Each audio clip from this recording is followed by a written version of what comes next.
Eu agradeço muitíssimo e aproveito, inicio meu pronunciamento, senador Jorge Viana, cumprimentando Vossa Excelência, que, ao lado do presidente da Casa, senador Eunício, mas Vossa Excelência em especial, tem sido, pelo Senado da República, pelo Congresso Nacional, um dos grandes organizadores desse Fórum Mundial da Água que acontece nesse momento em Brasília. Brasília recebe a presença de milhares de pessoas que vêm do mundo inteiro participar desse importante fórum.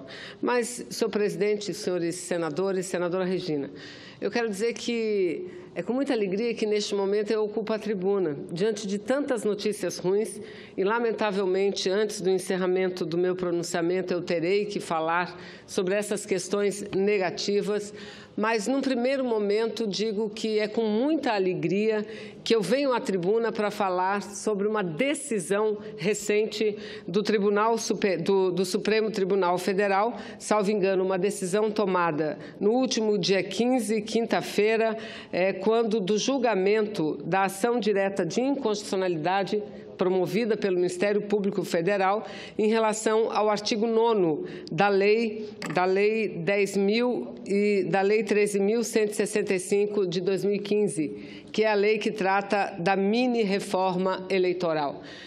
Vejam, o artigo impugnado, cuja impugnação da lei que estabeleceu novas regras eleitorais a partir do ano de 2015, o artigo cuja a impugnação foi solicitada pelo Ministério Público determina, senadora Regina, que dos recursos do fundo partidário que deverão ser utilizados ou que serão utilizados para financiar as campanhas eleitorais, porque isso é plenamente legal, plenamente plausível, que desses recursos do fundo partidário que forem para financiar as campanhas eleitorais dos candidatos daqueles partidos, no mínimo 5% e, no máximo, 15% se destinarão às candidaturas femininas, às candidaturas de mulheres. Veja, senadora Regina, o mínimo de 5% e o máximo de 15%. Quando essa lei foi aprovada aqui no Congresso Nacional, nós estávamos na votação, senador Jorge Viana, e nós tentamos muito. Aliás, foi a partir de uma emenda, salvo engano, apresentada, não me lembro exatamente qual foi a senadora, mas uma senadora, uma emenda que garantia o estabelecimento mínimo de recursos para custearem a campanha das mulheres, as campanhas eleitorais. Foi quando eles, os parlamentares, apareceram com essa proposta intermediária. Salvo engano, o relator deve ter sido o senador Jucá, aqui no Senado. Não tenho certeza absoluta, mas tenho quase certeza. Exatamente. O senador Jorge Viana era vice-presidente da mesa do Senado Federal. Enfim, ele colocou à nossa frente essa proposta. Ou era isso ou não era nada. E vejam, senhoras e senhores, vocês principalmente que nos acompanham neste momento. Nós, as mulheres, ocupamos menos de 10% das cadeiras do parlamento no Brasil. Na Câmara dos Deputados, são menos de 10%, aqui somos 16%. Então, obviamente, que nós fomos obrigadas, naquele momento, a negociar e aceitar, sabendo, presidente, de que aquilo era inadmissível, de que aquilo era um grande equívoco, além de encerrar em si uma grande inconstitucionalidade. Pois bem, logo na sequência da aprovação da lei, o Ministério Público Federal ingressou com uma ADI, uma ação direta de inconstitucionalidade em relação ao artigo 9º. O artigo 9º, eu quero apenas dizer aqui o que é que diz o artigo 9º. Ele fixa, esse artigo 9º, ele estabelece que nas 3 eleições seguidas, a 2015, nas 3 eleições que se seguirem, os partidos reservarão em contas bancárias específicas para esse fim, no mínimo 5% e no máximo 15% do montante do fundo partidário destinado ao financiamento das campanhas eleitorais para a aplicação na campanha de suas candidatas. Veja, só que a Lei 9.504, ela estabelece a obrigatoriedade de todas as chapas que concorram a cargos majoritários terem 30% de mulheres e 70% de homens. 30% de mulheres e 70% de homens. Isso é o que diz a Lei 9.504, a Lei 9.504, tantas vezes emendada por nós, senador Jorge Viana. Então, pela lógica, o que significa dizer? 30% de mulheres, no mínimo, é o que tem que ter, e é bom que se repita que a lei não fala a palavra mulheres, a lei fala a palavra gênero. 30% de outro gênero, ou seja, se houver uma grande maioria de homens na chapa, no mínimo 30% tem que ser de mulheres. Se houver, senadores, uma grande maioria de mulheres na chapa, 30% tem que ser de homens. Então, é no mínimo para dar o equilíbrio de gênero e, portanto, um caráter mais democrático às chapas que concorrem às eleições para os cargos majoritários, para os cargos proporcionais, ou seja, Câmara de Deputados, Assembleia Legislativas e Câmara de Vereadores. Ora, senhor presidente, se a legislação determina que 30% das vagas são obrigatoriamente de mulheres, como estabelecer um teto de 15% dos recursos para as mulheres? Vejam, o que aprovaram? 5 no mínimo e no máximo 15. Nós acabamos fechando com isso, por quê? Porque nós não tínhamos nem 5. A prática mostra que mulher não tem nem 5%. A maioria dos partidos nunca financiaram a campanha das mulheres. Não é o caso do meu partido, tenho certeza que não é o caso do seu partido, do partido da senadora Regina. Mas, infelizmente, a realidade é essa, que grande parte dos partidos políticos não destinavam um centavo para a campanha das mulheres. Pois bem, julgando a ação direta de inconstitucionalidade, só para concluir esse raciocínio, senador Jorge, qual foi a conclusão dos ministros? A mesma que nós tínhamos aqui. É inconstitucional por quê? Porque não pode ter um teto, um piso até pode, mas o teto não pode, porque esse teto, o piso somado ao teto, diz o seguinte, que 30% dos candidatos, ou seja, candidatas de uma chapa, só poderão contar com, no mínimo, 5% dos recursos, o que representa 95% para os homens, e, no máximo, 15%, o que significa mulheres, 30% de uma chapa ficam com 15% dos recursos e homens, 70% da chapa ficam com 85% dos recursos. É isso. Mas, olha, senadora Vanessa, eu queria cumprimentá-la por estar trazendo esse tema. De fato, o PT, meu partido, de Vossa Excelência, tratam ou tentam tratar as mulheres de um jeito diferente dos demais partidos. O PCdoB, senador Jorge Viana, 40% da bancada federal são mulheres. Pois é, e aqui no Senado mesmo, nós chegamos a ter 5 mulheres senadoras, né? A senadora Regina, que está aqui, senadora Fátima, a senadora Marta, a senadora Gleice, senadora Fátima Bezerra, e mais Vossa Excelência no bloco, e mais a Lídice também. Quer dizer, 7 senadores é algo inédito. Mas tudo que o país fez até agora para resolver essa questão da participação da mulher na política foi meio que um faz de conta. Vamos ser sinceros. Eu estava agora no evento com a Gabriela Cuevas, que é senadora, presidente da União Interparlamentar. Ela é senadora, vai concorrer para deputada federal agora no México, que lá não pode ter reeleição, não podia. Agora já vai poder, mas não nessa eleição. Para mais um mandato só. Mas agora já vai poder daqui a 6 anos. E ela estava me falando que, veja, como eles estão na frente. Lá eles têm um sistema misto. Sistema misto que é na lista, vota pela lista. Alternada. E vota também no distrito. Agora, veja só, obrigatoriamente o partido tem que pôr uma mulher, um homem na lista. E também nos distritos. Se no distrito A o partido vai botar um homem, no distrito B tem que ser uma mulher obrigatoriamente. Veja que aí sim está feita a paridade. Aí sim está estabelecido algo que é fundamental. O senador Aníbal, inclusive, meu ex-senador Aníbal, ele apresentou uma proposta que quando tivesse 2 vagas, uma Senado que vir parecia um absurdo. O México pratica isso. Obrigatoriamente tem que ser uma mulher e um homem. Eu agradeço, Vossa Excelência. Só para ilustrar. Não, e eu agradeço muitíssimo. Acho que a gente tem que conversar, porque a população fica parecendo que você está querendo puxar a sardinha, mas não se trata disso. Exato. Então, se trata de chegar no... Exatamente. Olha, senadora, só mais um, pedindo desculpa. Acabei de fazer um Twitter. Eu estava na abertura do Fórum Mundial da Água. a mesa, Fórum Mundial da Água, para lidar da vida, para tratar das questões que põem em risco a vida no planeta, que é a escassez de água. Coisa organizada pelo governo do Brasil. Eu não estou aqui fazendo nenhum juízo. Não tinha 15 homens na mesa, 15 homens. Então, num evento Quantas internacional... mulheres, senador Jorge? Hã? Quantas mulheres? Não, nenhuma, só 15 homens. Mas esse governo é isso. Mas 15 homens falaram, aí depois a responsável pela Unesco, que representa nas Nações Unidas, não puseram na mesa, ela ficou sentada na plateia e foi convidada no final para dar uma palavrinha, mas como alguém da plateia. Eu fico chocado, no século XXI era homem, homem, homem, homem. Então, não se trata aqui de bandeira, se trata de uma coisa absurda. E quando a representante da Unesco foi falar, ela disse que a participação das mulheres na gestão da água é de 10% no mundo, as mulheres gestoras, 10%. Agora, o que é água? Sinônimo de saúde. Por que morre quantos milhões de crianças por ano no mundo? Por diarreia, por conta de doença, por falta de água tratada, por falta de saneamento.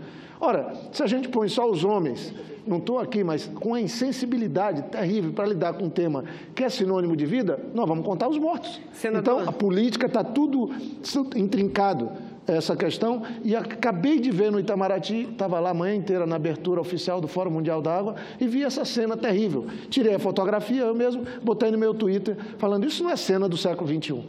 Senador Jorge, eu agradeço e quero dialogar com Vossa Excelência, aproveitar e dialogar com a senadora Regina e já concedo a parte à senadora Regina sobre o tema. Vossa Excelência deu exemplo como o México. O México é apenas um exemplo. O Brasil, ele ocupa a 152ª posição no mundo das Nações Unidas em termos de presença da mulher na política. Isso é vergonhoso. Isso deveria envergonhar quem está no poder. Vergonhoso. Agora, não é para eles, parece natural, porque, senador Jorge, o que nós brigamos, o que nós lutamos e nunca conseguimos nada, a gente tem que negociar. A nossa proposta desde o início na reforma política é essa, chapa com alternância de homem e mulher. Era isso que nós queríamos, porque é isso que o mundo civilizado, democrático, adota. E no Brasil, infelizmente, não. Mas aí, como vimos que não entraríamos, não conseguiríamos esse feito, que para nós seria muito importante, negociamos com todos os líderes partidários do Senado e da Câmara a PEC, senador Jorge Viana, da cota de mulheres, de cadeiras para as mulheres na Câmara. Pois bem, o Senado Federal votou. A PEC 98 virou PEC 134 na Câmara dos Deputados. Nós votamos. Chegou na Câmara, acabamos de votar uma reforma política mais substanciosa ano passado. E o que aconteceu com a PEC das mulheres? As bancadas prometeram os líderes que seria o último ponto para fechar de forma positiva a votação da reforma. Pois no último dia, senadora Regina, os líderes chegaram dizendo não dá para colocar a PEC em votação porque vai perder. Os deputados não apoiam a PEC. Então, o que é preciso nós fazer? Será que eles estão esperando, senadora Regina, que nós ocupemos a mesa novamente?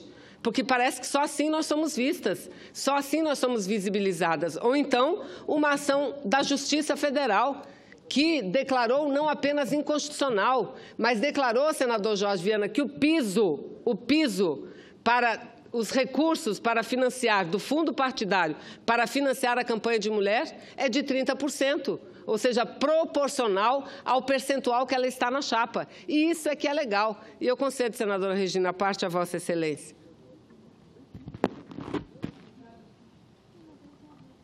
Obrigada, senadora Vanessa. Só para ilustrar também, que é lógico essa matemática, até porque se a chapa tiver 30% de homens, eles vão ter 30%. Eles devem ter 30% do recurso também. Então, a gente já vai no pressuposto que a gente vai ser minoria sempre, então 30% sempre. Não, é o contrário, é 30% de gênero, seja qual for. A gente precisa avançar para isso. Mas eu queria só ilustrar, e primeiro dizer que é uma vitória da gente, né? Uma luta, não foi assim de graça, porque, felizmente, muitos homens, os tribunais são muito compostos por homens, mas já se sensibilizaram que essa questão é muito desigual da mulher na política. E eu tenho uma ilustração importante para fazer, que aconteceu no Piauí. No município de Valência do Piauí, teve uma chapa, majoritária, inclusive, a chapa da prefeita, ela apresentou as mulheres para serem candidatas só para constar. Então, as mulheres candidatas na chapa, só para constar, tiveram 0 voto, 1 voto, pois o juiz local cassou o mandato da chapa todinha. Não foi das mulheres que elas nem foram eleitas, né? Mas a chapa inteira foi cassada. E o que é mais importante, o Tribunal Regional Eleitoral confirmou a cassação e vai dar posse essa semana às outras pessoas das outras chapas, mulheres, na proporção que foi, do que foi cassado, da outra chapa. Quer dizer, o Tribunal do Piauí está seguindo a risca. Eu acho que, se chegarem outras ações, vai ser a mesma postura. Né? Mulher com 1 voto, 2 votos, não é mulher que tem que ser punida, não, porque ela foi lá porque o partido dela não deu chance a ela de fazer uma campanha, botou o nome para constar, como a gente escuta. E aí, em quase todo lugar, bota teu nome aí para constar, para preencher a cota, e não é isso que a gente busca. Então, esse é exemplo lá do Piauí que sirva para o Brasil. O juiz local cassou e o tribunal confirmou a chapa completa que tinha colocado mulheres que tiveram só 1 voto, 2 votos, e vai dar posse aos outros que ficaram na suplência. E, senadora Regina, Vossa Excelência levanta um aspecto fundamental, e eu só relembro o anterior. A chapa que não apresentar 30% de mulheres, ela não é aceita. Ela não é aceita, não é registrada pelos tribunais regionais eleitorais ou pelo Tribunal Superior Eleitoral. O superior não tem que só coordenar para a presidência. Ela não é aceita. E o que acontecia? Apresentavam essas candidatas, como diz Vossa Excelência, que são as candidatas laranjas. Pegam a sobrinha, a tia, a irmã, a secretária, a prima, e colocam lá. E o que o Ministério Público e a Justiça Eleitoral está fazendo? Punindo dessa forma, cassando. Ou seja, não recebe o registro se não tiver 30%, e se apresentar candidaturas do faz de conta, ainda tem a sua chapa cassada. Agora, senador Jorge Viana, eu gostaria que Vossa Excelência pudesse prestar atenção num evento a mais. Eu fiquei muito feliz e fico, senador Jorge, quando Vossa Excelência traz, depois do diálogo com uma senadora, e é uma senadora que preside a União Interparlamentar, Gabriela, amiga de todas nós e todas nós, o senhor chega aqui e fica encantado com o exemplo do México, como o México tem avançado na questão da participação da mulher na política. Primeiro, no México não era permitido a reeleição, nem para deputado e nem para senador. Tinha que, quem era deputado, quisesse candidatar a senador, podia, e vice-versa também. E ficaram um período fora. A legislação foi mudada, mas mudaram acrescentando apenas mais um mandato. Então, isso é um aspecto importante que eu acho que nós deveríamos, no Brasil, nos espelhar. Eu tenho uma proposta que limita o número de mandatos de parlamentares, de deputados, de senadores, porque é importante que a política brasileira seja oxigenada, não é? Esse é um aspecto importante. Mas o mais importante é o avanço que tiveram na participação da mulher. Enquanto senadores como o senador Jorge Viana chegam e falam de forma encantada com esse exemplo, existem outros senadores, eu aqui cito, como o caso do senador José Serra, que lamentam esse exemplo e essa realidade, senador Jorge Viana. Senador José Serra, quando era ministro das Relações Exteriores do Brasil, logo no início do governo ilegítimo de Temer, quando ele era ministro de Relações Exteriores, ele foi ao México. E falando lá no México, dando uma palestra, falando em nome do Brasil, e se fala em nome do Brasil, está falando em nome de toda a população brasileira, inclusive as mulheres, ele disse que não sabia que no México tinha tanta mulher no parlamento, senador Jorge Viana, e que aquilo era um exemplo perigoso para o Brasil. Aquilo não era um bom exemplo para o Brasil, porque as mulheres no Brasil não representavam nem 20% daqueles que fazem política e detêm mandato parlamentar, senador Jorge Viana. Ele disse exatamente isso com essas palavras. Nós, à época, mandamos uma carta pela Procuradoria da Mulher do Senado Federal, dando a oportunidade para o então ministro, senador José Serra, se retratar. Não fez. Agora, essa é a cabeça, infelizmente, de grande parte daqueles que têm assento no parlamento, que acham que política é lugar de homem e que política não é lugar de mulher. E acham que, a partir do momento em que a mulher avança, elas tiram o espaço deles. Não é verdade. A Casa Legislativa é o espelho, ou pelo menos tem que ser, o espelho democrático da sociedade, com todas as classes sociais representadas e, principalmente, com o gênero representado. Homens e mulheres têm que estar aqui lado a lado, decidindo e fazendo as leis desse país. Agora, senador, se Vossa Excelência me garante uns minutinhos só para concluir, eu quero dizer que nós não estamos só comemorando, senador Jorge. Nós estamos comemorando e anunciando que estamos protocolando hoje as senadoras e deputadas, nós estamos protocolando junto ao TSE uma consulta sobre a aplicação desse julgamento do Supremo Tribunal Federal também ao Fundo de Financiamento de Campanha Eleitoral. Porque, veja, à época, em 2015, não havia fundo eleitoral, apenas fundo partidário. Mas está clara a decisão do Supremo. A parte que for para financiar campanhas do fundo partidário, 30% tem que ser mulher. Então, nós estamos protocolando a consulta, porque temos a convicção plena que também 30% é o mínimo que nos cabe da fatia do fundo de financiamento das campanhas eleitorais. Então, a ex-ministra Luciana Lócio, com outras colegas suas e colegas seus, estão elaborando a peça e que nós vamos protocolizar ainda no dia de hoje essa consulta. Eu não tenho dúvida nenhuma, senadora Regina, teremos mais esse importante avanço. E temos que comemorar muito isso. Como diz Vossa Excelência, ninguém nos deu. Isso foi uma luta muito difícil. Aliás, nossa luta tem sido muito difícil para conquistar qualquer percentual a mais em termos de empoderamento e maior participação da mulher na vida pública. Mas eu quero, senhor presidente, antes de encerrar, se Vossa Excelência me permite, fazer aqui um registro. É que no próximo dia 6 de abril, a Câmara Municipal de Itacoatiara, um município dirigido pelo prefeito Peixoto, que é do Partido dos Trabalhadores, um querido amigo, e uma das cidades mais importantes do meu querido Amazonas também, vai me conceder na Câmara de Vereadores o título de cidadã itacoatiarense. Para mim, uma honraria muito grande. Aliás, eu registro que eu não nasci em Manaus, eu não nasci no Amazonas, eu nasci no estado de Santa Catarina, no sul do país, mas muito jovem fui para o Amazonas e me sinto a filha adotiva mais bem cuidada daquele estado, porque, de fato, o estado me adotou, o estado me abraçou. Então, eu vou receber o título de cidadã itacoatiarense, antes mesmo eu, que fui vereadora de Manaus durante 10 anos, antes mesmo de receber o título na cidade de Manaus. Mas, para mim, é uma alegria muito grande. Eu quero agradecer o vereador do meu partido, o vereador Joanilson Mendes, pela indicação, mas agradeço, sobretudo, a todos os vereadores que votaram a favor da concessão desse título, que, para mim, é uma grande honraria. E eu, o que posso fazer pelo município, tenho feito.